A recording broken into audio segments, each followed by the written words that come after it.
මොකක්ද ඒ තියෙන්නේ? ඇඳුම් මහන කෙනාට කියන නම මොකක්ද? ලේසි ප්‍රශ්නයක්. ඇඳුම් මහන කෙනාට කියන නම මොකක්ද? ටේලර්. සිංහලෙන්.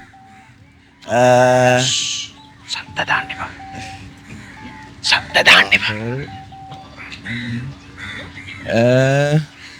පොඩ්ඩක් ඉන්න. මේ මෙතන ඉන්නද?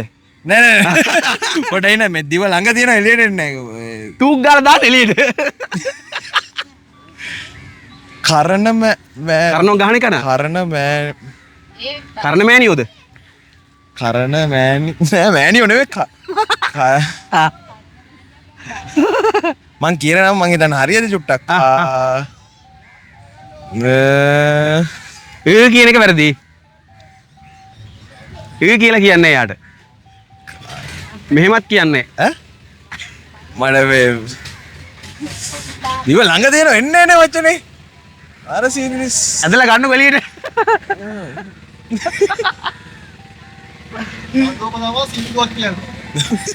හරි. එල.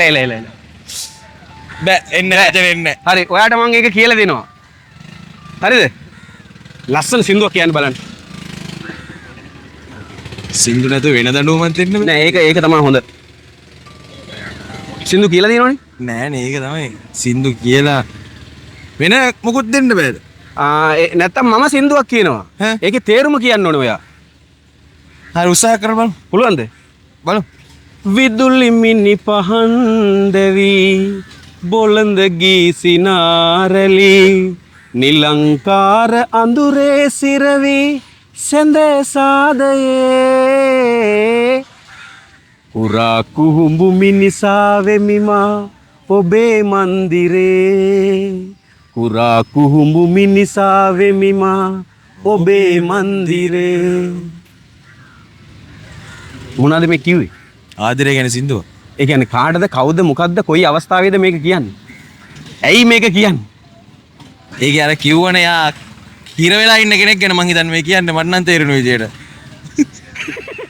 ඒ කියන්නේ ආදරය නිසා හිර වෙලා එළියට පැන ගන්න බැරි කෙනෙක්. කවුද හිර වෙලා ඉන්නේ දැන් මෙතන?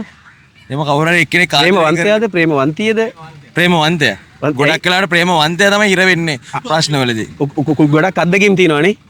ගොඩක් අත්දැකීම් කියන්නේ සමාජයේ දැකලම ඒව විසඳන්න ගිහිල්ලාම අත්දැකීම් තියෙනවා. ඒ තියෙන පොඩි අත්දැකීම් බා. කොහෙද හිර වෙලා හිටියේ බුදුමා? මමත් ඇත්තටම හිර වෙලා හිටියේ එක තැනක. මම ඉගෙන ගත්තා. දැන් ආ හිර වෙන්නේ නැහැ. ආ හිර වෙන්නේ නැහැ. ආ කසාද බඳින්නෙත් නැහැ. නෑ. නෑ බඳින්නේ නැහැ කියන්නේ මෙහෙම ඉතින් ගැලපෙන කෙනා කොහෙන් හරි හම්බුනොත් බඳිනවා. ඔව්. මෙයාගේ නම්බර එක දාන්නද මම?